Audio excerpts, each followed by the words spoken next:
7:14, hot and steamy again today. Jill Reel joins us in just a bit with her official forecast. I was barbecuing, man. I seen some fire just come out the window, man. The window busted out, man. Only thing I think first, man, make sure them ribs is right. Make sure the ribs are okay. Get your priorities straight and vote on those burgers on our poll question right now at WUTQFM.com and also on our Facebook page. Here's a guy who knows something about cooking on stage and elsewhere. It's Fritz Scherz from Fritz's Polka Band. Fritz, welcome to the show. Hey, good morning. What's up, Fritz? Thank you both, all three of you, for having me Sure. back in on the show. I appreciate that. Your favorite burger, if you had to pick one, fast food style, or do you like cooking your own, or what do you like? I'm not big fast food, but I do like the Hard Rock burger. But I'm not really into all the fancy stuff. Just I want a burger very well done. Mm-hmm. Really? Now you're guys like my mom. in my band break my chops about it. Like, just my bring mom them likes a hockey puck. Yep, my mom likes them that way too. I got to have a medium rare if I can. Less tomatoes, some onions, and a little mustard. Yeah, I'm good to go. All right. Pint of beer. Scrape off some of that burnt stuff off there, and you just leave it right on there, right, Yeah, Fred? it's okay. It's all good. Sure. It's all good. Let me see. Speaking of food, you're involved with the folks from Cold Cock Whiskey. Cold Cock Whiskey now helping be one of your sponsors, huh? Yeah, they're a sponsor of ours now, and it's something new. They're a relatively new company. They're currently the only herbal whiskey flavored whiskey that's out there.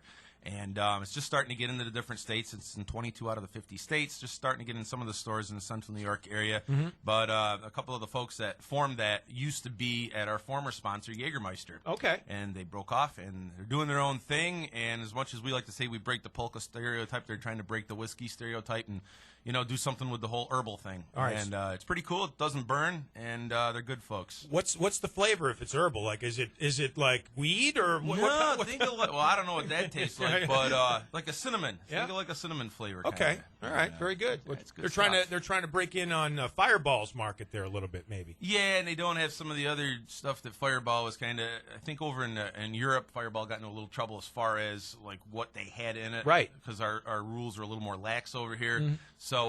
But, hey, it tastes good. They're good people, and, we're trying to do our best to help them, and they're trying to help us. Cold Cock goes nice with a nice, well-done burger, probably, I would imagine. Oh, yeah, it goes good with a lot of stuff. So, Fritz, you and I go way back in the radio days and elsewhere. Welcome. It's good to see you here on the show. It's good to see you, too, man. Yeah. It's good to have you here on the air in the Mohawk Valley. Love it. Love it. Love my coworkers love that. This is a great building. Have you been in this building before or Yeah, not? I've been in here. And, it's like as soon as you walk in, it stands out from, like, other stations as far as everything seems so state of the art, and it's really cool, and I think they've done a great job with this. I mean, it's totally different than what it seems like the property used to be. Right. Yeah. Well, and you're no stranger to the microphone, and then you just performed at the New York State Fair as well, right? Yeah, the New York State Fair was awesome. Again, it was our 20th year performing there, and it's something that I never take for granted.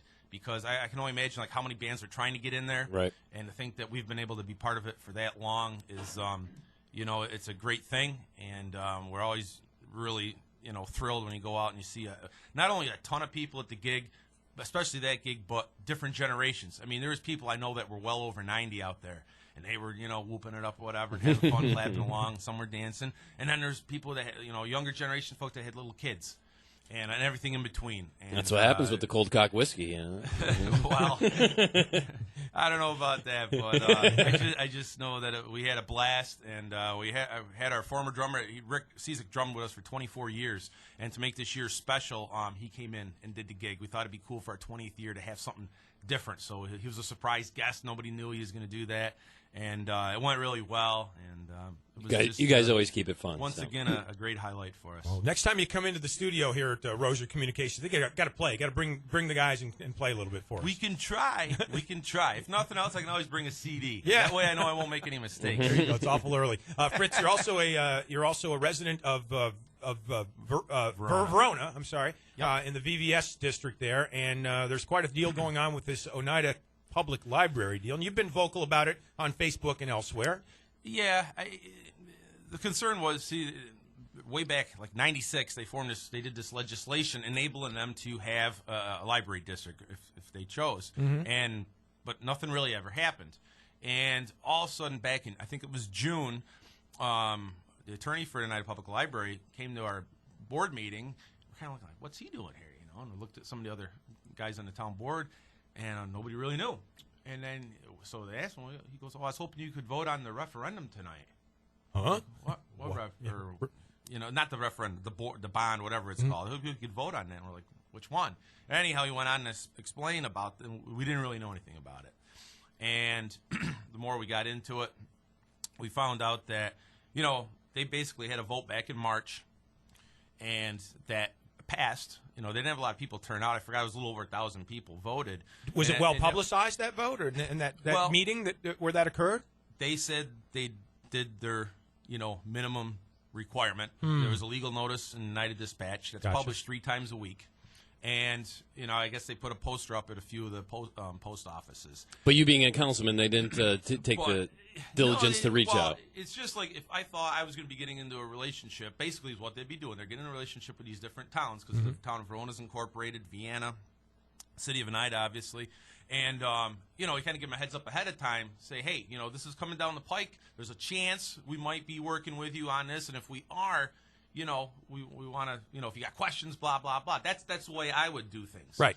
And that didn't happen. I mean, they had their vote back in March. It would have been nice even in February. Somebody would have came in and just said, hey, we're looking at doing this vote, blah, blah, blah, blah. This could affect your residents, that live in Shenandoah, Durhamville, and Verona Beach. Right. Because those are the 3 hamlets of Verona that would be in this district. Didn't do that. So, anyhow, we didn't know. And fast forward to the next meeting, people from the library came, and so we had some questions. One of my questions was, well, how many people from the town of Verona voted when you had that March 3rd referendum vote? Excuse me. And I don't know if we can give you that information. Like, what do you mean? I don't need to know their names. Right. I'm just trying to get an idea. It's my responsibility to see that town of Verona is represented. Sure. And their voice was heard. Well, they couldn't give us the information. So then we said, well... And who's they again? The board, the Oneida Library Board. Some of the folks were there. And by the way, we'll be joined by some of the trustees from that organization and I'm later. Sure they can probably answer some questions and maybe provide stuff that, we weren't given the benefit of knowing ahead of time.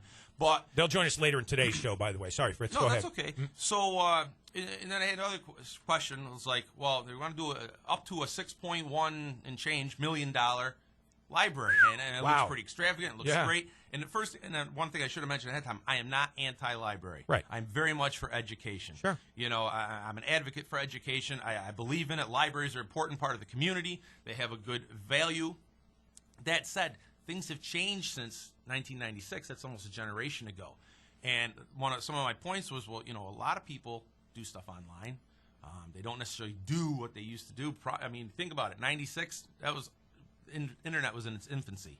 So you didn't have the advantage of all the opportunities to look for information online. Granted, not everybody goes online. There's people in town of Verona that don't have computers. So I get that. But my thing was, do you need a facility $6.1 million library? And I said, what about, build what you can afford? I mean, who's to say you didn't do a smaller library down the road? You raise more money, maybe get some grants or whatever. You add on.